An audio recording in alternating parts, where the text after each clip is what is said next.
Testing 1, 2, 3. Hi everyone, my name is Sabrina and welcome back to Her Essence Journey podcast. Okay, first of all, I just want to say thank you for whoever is returning back to my channel. If you are new to this podcast, I am Sabrina, and on this channel, my goal is to encourage, inspire, and empower you to be the best version of yourself. Today's episode, we are talking about confidence, as you already know. I just want to say, first of all, I always knew I wasn't ugly. First of all, I never thought I was ugly. Can I just put that out there and say that? I always knew I was a pretty girl. Even back when I was in elementary and people were literally saying the meanest things to me, the meanest things. But as I grew up, I learned that a lot of times what people say, even as children, it's either repeated by someone else who has low self-esteem or low self-confidence because they both fuel each other, or it's been something that they've been thinking in their own mind. So on today's episode, I want to give you guys, or you pretty ladies, a few tips on how to be the best version of yourself and how to build the confidence. So for me personally, it took some years for me to build my confidence up. It took some time for me to understand why my confidence was so low and what impacted my confidence. And I think that's important when you're building up your confidence and your self-esteem, because how are you going to fix something that you don't even know where it broke? You understand what I'm saying? Later before, I was always the chubby kid. I was always the girl who kind of was looking for other people to give her that encouragement or that boost of confidence. It all started, let me go back. It all started when I never felt like I was not pretty, right? I never felt like I was ugly. My mama always told me, you look like me and you pretty and I'm gorgeous. So don't ever think that. But as I grow up and I got around other peers, I started to allow them, which I feel like some children do, or adolescents do. I started to allow them to impact the view of myself. Like I started to allow their comments and how they were dressing and what they had to impact how I viewed myself, if that makes sense. So I want to give you some tips. If you're still struggling with these things, it's okay. As I like to think of myself sometimes, yes, I'm a woman, but I'm really a big kid at heart. And some of us are still struggling with some childhood things that we need to kind of unravel. We kind of need to unfold and step into our big girl clothes and our big girl mindsets. Like, you are beautiful. You are pretty. And even though other people telling us these things is impactful, it shouldn't be our lifeline. You understand what I'm saying? Hopefully you understand what I'm saying. So number one thing I did to build up my confidence is to stop the inner critic. That inner monologue, your inner critic is feeding you, is poison. It's toxic. It's unhealthy. Something I used to do when I was younger, I used to allow that inner critic to play in my mind on loop. You ever loop a song? Like, I don't know if we can still do it on Apple Music or any of these other streaming devices, but you literally just put the song on repeat. You don't even have to, replay the song. It's already on loop. It's already on repeat. So when I would get in certain crowds and in certain certain rooms, my inner critic felt louder because I felt less confident, and I would put those things that my inner critic was saying on loop. Stop the loop. Stop looping. Stop looping that negative self-talk. Stop looping those negative things in your mind, because what you're doing is, when you're not in certain situations that make you uncomfortable, or in certain, around certain people who make you uncomfortable, it's still looping. You looking in the mirror and you're feeling good, but then that critic comes and it's still looping. It's looping. It's looping. Stop the looping. What you need to do is, when you look in the mirror in the morning, the first thing you need to do is find something about you that you love. I don't care what it is. It could be the wig on your head. It's yours. It's yours. Find something about yourself that you love. I would prefer it be something that is naturally you, so it doesn't take whatever that thing is to make you feel comfortable. Like, for instance, if it was the wig on your head, you're not going to wear that wig to bed. I mean, you shouldn't be wearing that wig to bed, but find something on your body that you love. For me, I love my eyes. I love my eyes. Actually, I never told anybody this, so y'all should feel, I love my eyes. I feel like our eyes are the windows to our soul, as our grandparents love to say. But find something on your body that you love, and every single day, pick something about that you really enjoy. Like, for my eyes, I like looking at my lashes. Like, my natural lashes, I really feel like they're beautiful. My natural eye shape, I really feel like it's beautiful. Enhance yourself by enhancing certain parts of yourself, and you speak it out loud. Speak that enhancement out loud. I really believe that loop will start to take effect in a positive manner. That negative looping will end. And instead of looping negative thoughts and negative things about yourself, when you look in the mirror, what'll be looping is positive thoughts, positive affirmations about yourself. Something else I love about myself that is not physical, but is within, is I am a very, very kind person. Not nice, kind. And I'm going to get into that in another video. I'm a very kind person. I have a very kind heart, and I can say that enthusiastically because I know that it took time for me to learn how to be kind, have boundaries with people, and still insert a joyful spirit. So after you find something positive that you love about your outer appearance, then go ahead and find something positive that you love about your inner appearance. Do this every day with something new about you. And I almost promise you that negative loop will be impacted. The second thing I want to encourage you to do to build your confidence is keep your promises to yourself.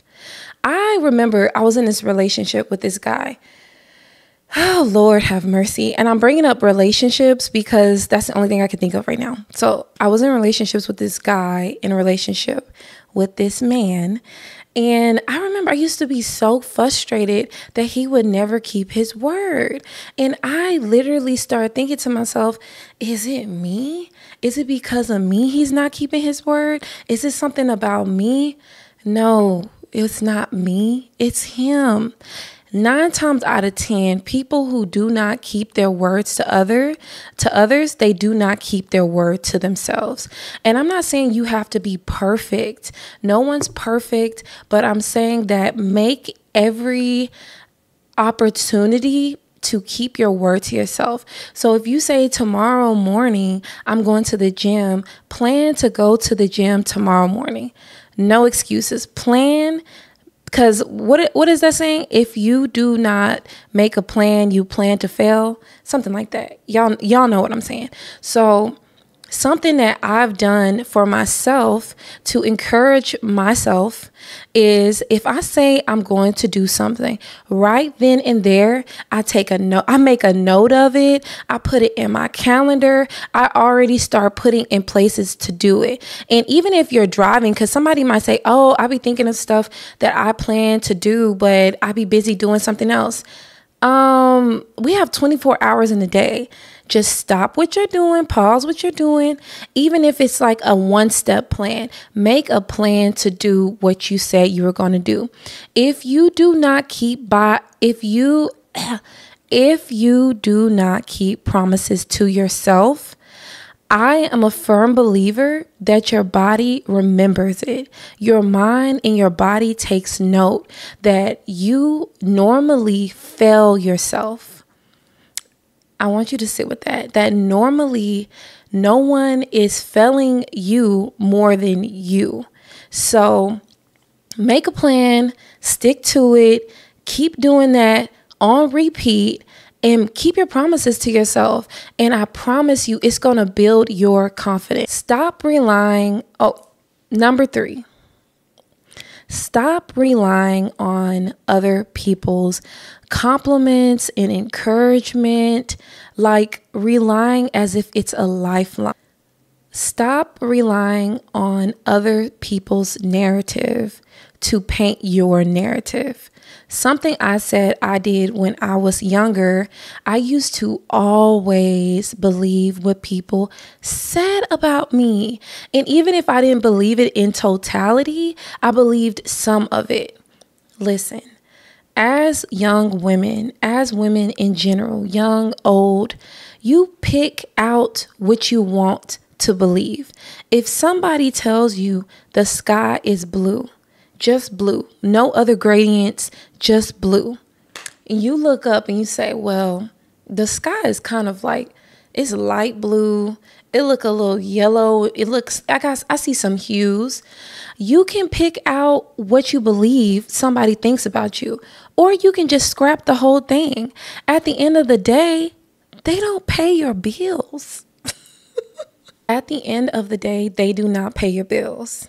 They do not impact your livelihood.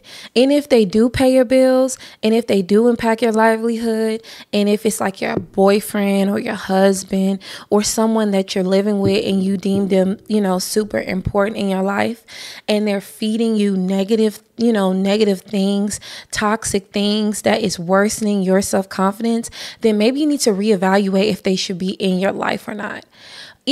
It doesn't matter either way. Stop allowing people's thoughts and feelings of you to be a lifeline of how you treat you. At the end of the day, no one is going to treat you better than you treat you.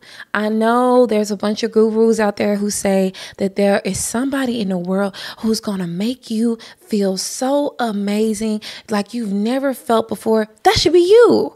You should be making yourself feel so amazing. You should be making yourself feel like, oh my gosh, I am the prettiest, the most gorgeous woman in the world, and I deserve X, Y, and Z. That should be you. Your word and God should be the only lifelines that you hang on. Not your friends, not your mans, not your mama, and not your daddy. And I'm not just taking this out of thin air. I am literally telling you things that I use on the everyday basis, because I just genuinely don't believe that other people's thoughts of us, it doesn't influence us at all. I believe that they influence you, but I don't believe that it should be influencing you so much that you're hanging on their every word, because in that case, you actually don't believe yourself. Because if someone tells me, and I'll just keep using this narrative, that I'm unattractive, and I really believe that I'm attractive, what does it matter what that person say about me? It doesn't matter. It doesn't matter. So pick and choose what you choose to believe what people say about you. I'm sure that you've already heard this before, but it's true. And as cliche as it might sound, it's true. When you look good, you feel good. One of the major things that I've done to boost my confidence is to become more active. So every single day I get up and I make a choice to be active. Well, I won't say every day, but for 4 to 5 days out the week, I get up and I make a choice to be more active. I can't remember what the name of that hormone is, but there is a hormone. It's a hormone that is released out of our bodies when we are being active and when we are being stimulated, like we are sweating, we are glistening. There is a hormone that is being released, and I like to call it a feel-good hormone. That's probably why I don't know the real name of it, but the whole point is when you feel good and you look good, who can even come to you? Who can step to you to tell you anything about yourself? And this might sound crazy, but when I started being more active and when I started valuing my temple, valuing the body that God gave me, taking note of what I'm putting in it and who I'm allowing next to me, who I'm allowing in my inner circle, who I'm allowing to, be all up on my temple, though nobody should, but I'm just saying, when I started really paying attention to what I'm putting in my body and how I'm treating my body, I then started caring about how other people are treating me, how other people are valuing my body. It's hard not to take care of something, right? And you don't care how somebody else treats it. And I keep coming up with these analogies. They're just coming off the top of my head. If you clean your car, you make sure your car is clean, right? And you do everything you possibly can. You probably don't eat in your car, or if you do eat in your car, you got one of those little portable vacuums. So if you drop any crumbs, you're going to clean it up. You take that kind of those preventative measures to keep your car clean. And then somebody steps in your car, they dropping popcorn, they're eating, they doing their makeup. You're going to care about that. You're going to wonder why they're treating your car this way, and you're probably not going to let them ride with you. At least I wouldn't let them ride with me again if they continue to do that. It's the same thing when it comes to them. If you treat your temple like what it is, a sacred and holy place where stores your soul and your personality, the people around you won't have any choice but to treat you the same way.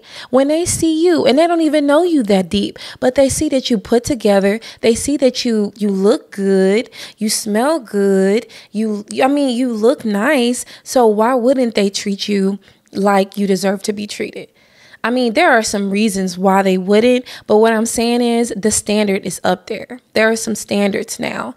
It's not like they're coming to you and you look like you fell out of a trash can. That might be a little extra, but I feel like y'all see what I'm saying. So you look good, you feel good, get active, whatever you do. If you need to get around other women, if you need to get out with your family, if you need to get out by yourself, I encourage people who are afraid of the gym.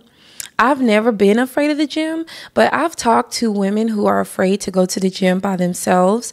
I always encourage people to find a social group whose goal is the same as yours and get out with them. Because the thing about people who want to better themselves, they are not going to allow you to deter them. So if you get around like-minded people who want to be in a better shape, who want to also look good and feel good from the inside out, then you too can collectively have that mindset that no one is going to deter me.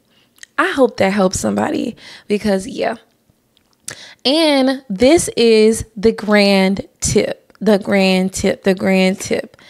Stop hiding behind your insecurities. We talked about if you look good, you feel good. We talked about reframing your mindset. We talked about not allowing other people's thoughts to impact how you see yourself. But I want to talk about stop hiding behind your insecurities. I used to be that person. Okay, I'm just going to say, I used to be that person who, one of my biggest insecurities, let me think, because I had quite a lot, but let me think about this.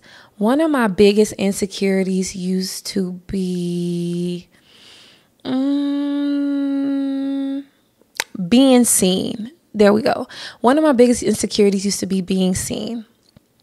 And I would literally think about where I'm going, right? And I would try to find an outfit. This is crazy because it's so the opposite of who I am today. I would try to find an outfit that kind of blends in, kind of matches the wall. Kind of like Penelope. This is a little insert because I'm a Bridgerton fan. Kind of like Penelope, the wallflower. Okay, that's great. That's a great one. So I used to be kind of afraid to stick out because if I stuck out, somebody could possibly find something that they don't like about me, or someone could possibly bring me out of my comfort zone. And it was already hard enough for me to like get dressed because of my other insecurities and show up. So I didn't want to be seen. Like I wanted to be seen, but I didn't want to be seen. So stop hiding behind your insecurities. I live by this today. The best way to overcome your fears is to face them. Face them. The best way to overcome your fears is to face them. Doing something daily, making it a part of your routine creates a stability. It creates a normalized kind of shift. So if you can take something that you're afraid of and make it part of your routine, your daily routine, you can overcome that fear. Whatever it is that's stopping you from growing and being the best woman that you possibly can, more than likely it's something like that can be overcome. But it's going to take you to acknowledge that you have been hindering yourself, that you have been hiding behind it, and that you've been using it kind of as a way to self-sabotage. I know that was kind of harsh, but I'm going to come at you like that because I care about you. I do. I really do. Because I used to be that person. So like I said, I used to wear certain things to kind of blend in so that I wouldn't be noticed because I was kind of nervous about all those other insecurities I had. And I was just really in my head. And this is not really a part of the tip, but I guess it's another tip that I'm going to just throw in there unplanned. Get out of your head. Nobody lives there but you. Meaning that half, maybe a little bit more than half, this for some of us, half the things that we're thinking about, half the things that we believe about ourselves, not only do other people not think those things about us or believe those things about us, but they're not true. They're not true. So get out of your head. Get out of your head. This summer, we are showing up.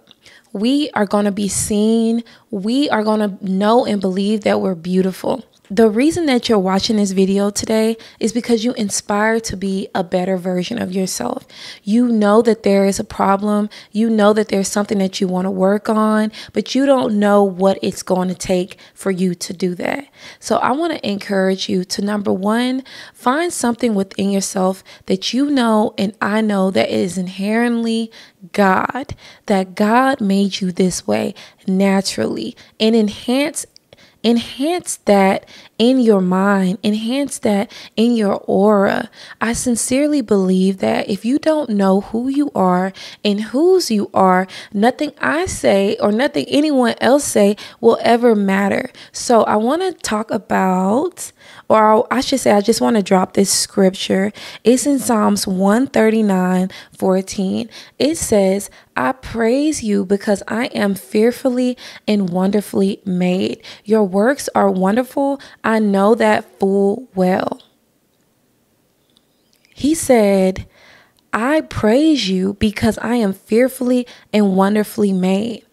Girl, you are fearfully and wonderfully made. Every hair on your head is beautiful. Our Creator sees you as something wonderful. He sees you as His creation. And everything God touches is powerful. Everything that God touches is beautiful. So you need to believe that no matter what anyone says about you, even what you say about you, God's voice is higher than all of ours. I hope that y'all enjoyed this podcast and this episode. If you did like this video, please don't forget to thumbs up. My name is Sabrina, and this is Her Essence Journey podcast. I hope y'all have a beautiful day. Peace.